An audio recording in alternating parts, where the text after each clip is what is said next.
Hey guys, and welcome to my channel and to part 10 of my Ultimate Guild Making Guide series, and this one is going to be focused on Levequests. As a quick plug for the prior content of this guild guide making series, this honestly is a series that doesn't just focus on crafters and gatherers, but instead is a guide series meant to help everyone explore the different options to make guild in Final Fantasy XIV.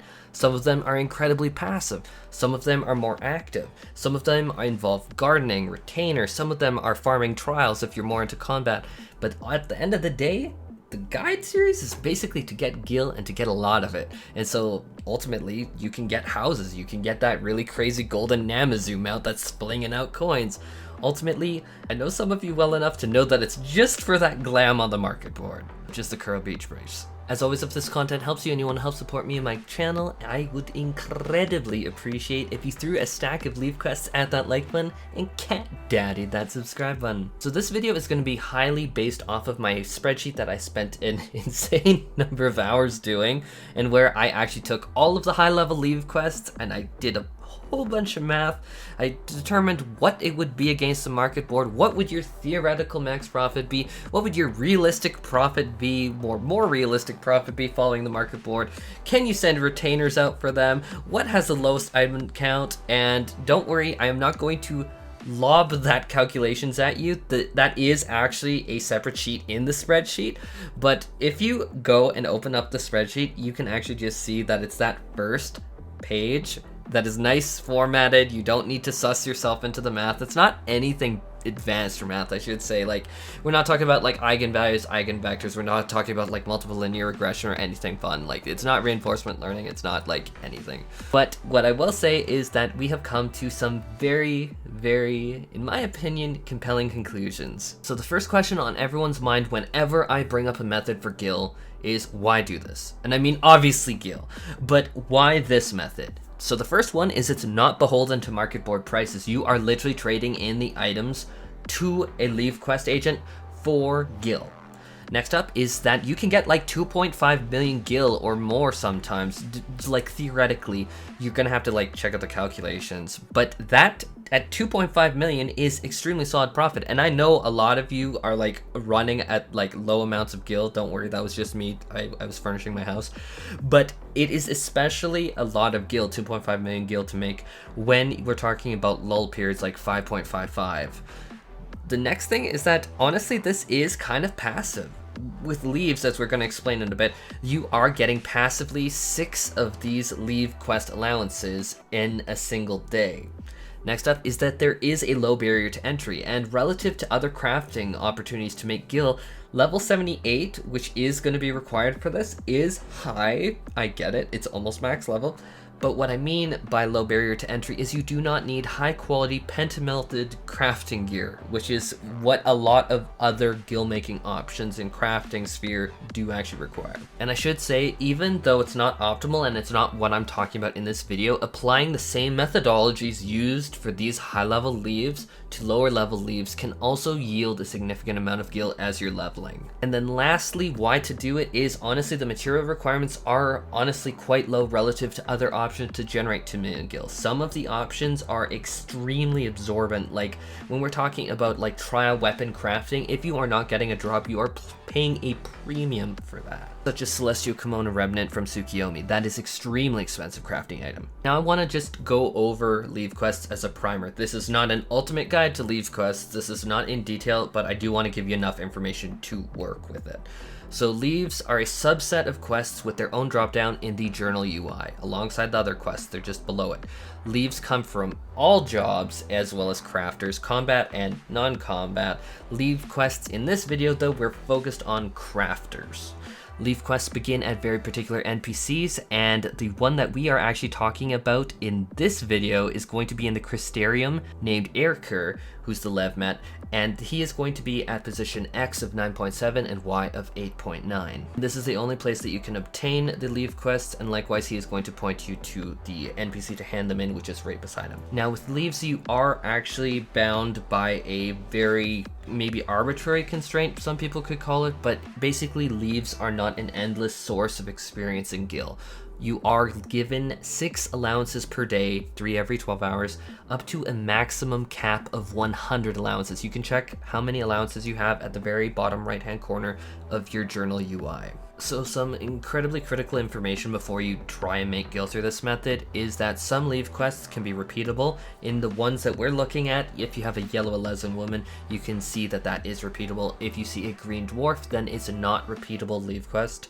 Likewise, that leads into the second point, which is high quality submissions for craftable items, because in craftable items you can have high quality or normal quality.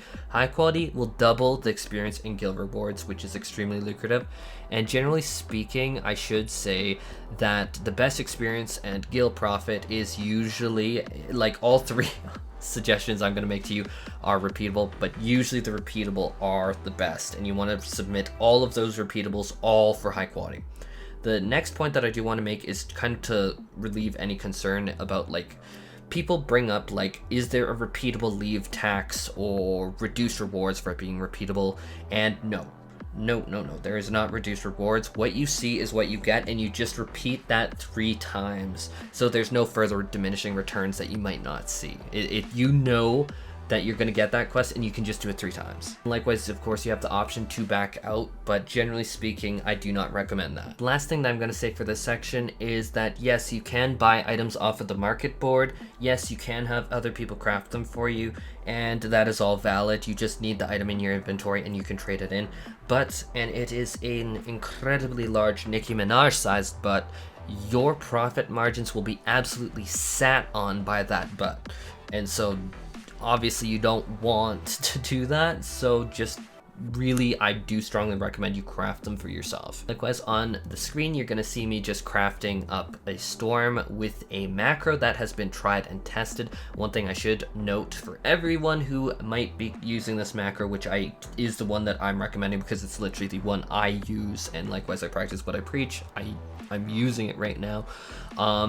Use trial synthesis when testing any new macro. It doesn't matter if it's from me, it doesn't matter if it's from Reddit. Always use trial synthesis first to make sure before blowing your reagents and your materials that it actually will get you the result you want, which you're wanting to aim for high quality. So now we're into the section of the video where I actually tell you the results of all my calculations.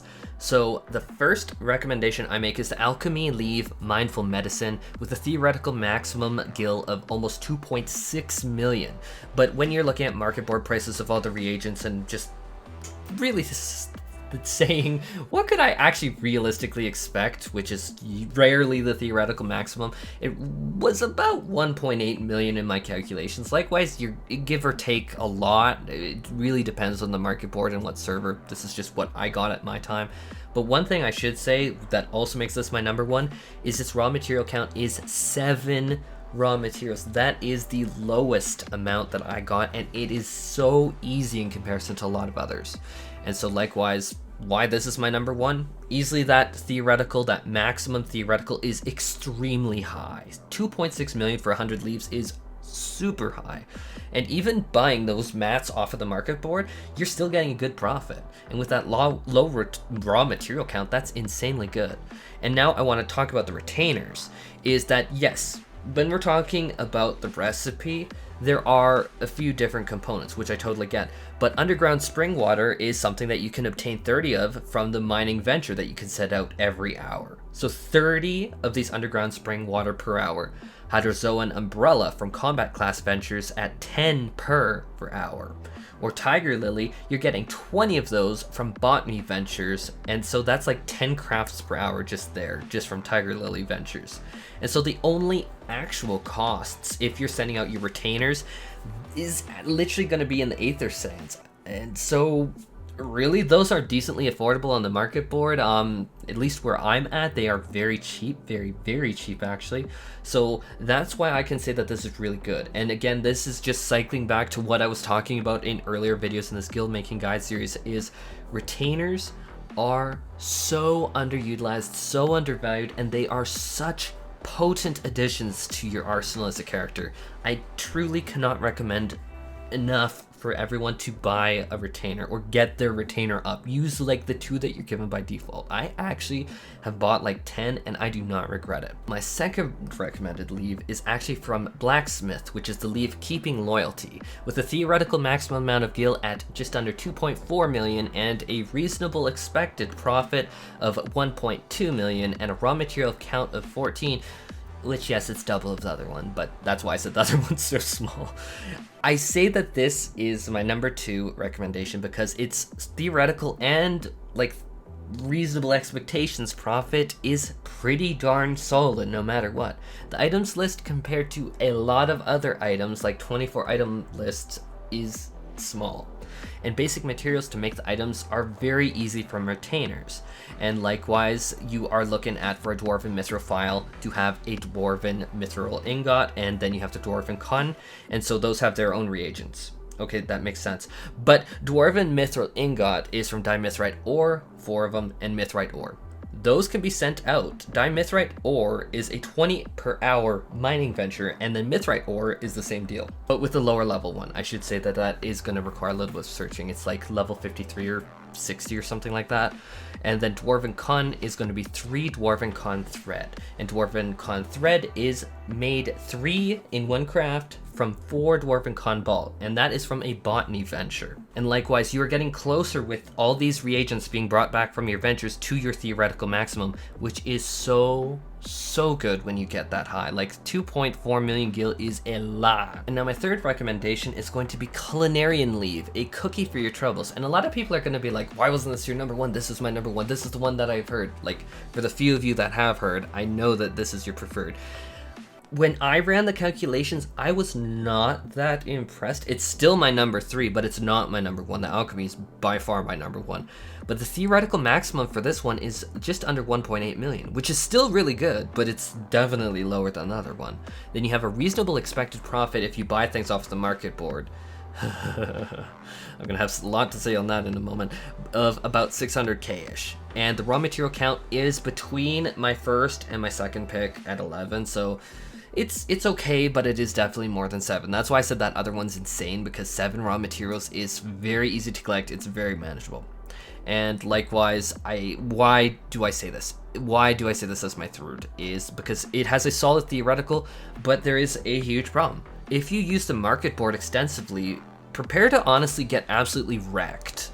There's a small item list, and it's not hard to craft, but if you're buying this off of the market board, you're going to be more wrecked than name it in some of the trials. And that the basic materials, honestly, can come very easily from some of the retainers. Name it saw. He's on camera right now as I said that. But my main point is, like, make sure to avoid the market board because it will into your profits like wild. And that's why this section that I'm going to talk about retainers and what they can do for you here is actually very important. So coffee beans, botany, retainer, you can get 30 of them per hour. That's 30 crafts worth in an hour. Really good. Now garden beet sugar is really interesting because you can't obviously get that from a retainer directly, but you send your retainer out to get the garden beet in their venture, and then you craft a whole bunch of garden beet sugars in quick synthesis. And then upland wheat is the exact same idea as the garden beet sugar. Upland wheat itself, not the flour, but upland wheat can be sent for a botany venture, and then you can quick synthesize it into the flour. Likewise, get closer to your theoretical maximum. So now I'm just going to do a quick summary of my conclusions. Is alchemy is, in my opinion, easily the best by an extremely large margin. In both the ease of collection of items as well as the profitability given the current data, it is actually what I myself am doing. And Culinarian is easier to get the items, and the raw materials can be obtained via retainers and processed from there. There are extra steps in quick synthesis, but make sure that you do not buy from the market board. Like, if you need to choose between, oh god, quick synthesis is annoying and I don't want to do that, or not, I would absolutely say just set quick synthesis, just go to the bathroom, come back, and it'll be done. It is so much better to make the items than the market board, honestly. And then Blacksmith is very similar to Culinarian and can be extremely profitable, but it is less scalped on the market board. And honestly, I'd recommend any of these 3 if you have retainers ready to go. Otherwise, tread very carefully on the market board. And honestly, even armors is not bad. Like, if you go into my spreadsheet, which I am going to be linking here, it's really good. And likewise, if you are interested in the calculations or any of that, I do actually have all of them and my reasoning laid out in my spreadsheet, so go and check that out. But anyhow, that is all for this video. Take care and have a fantastic day.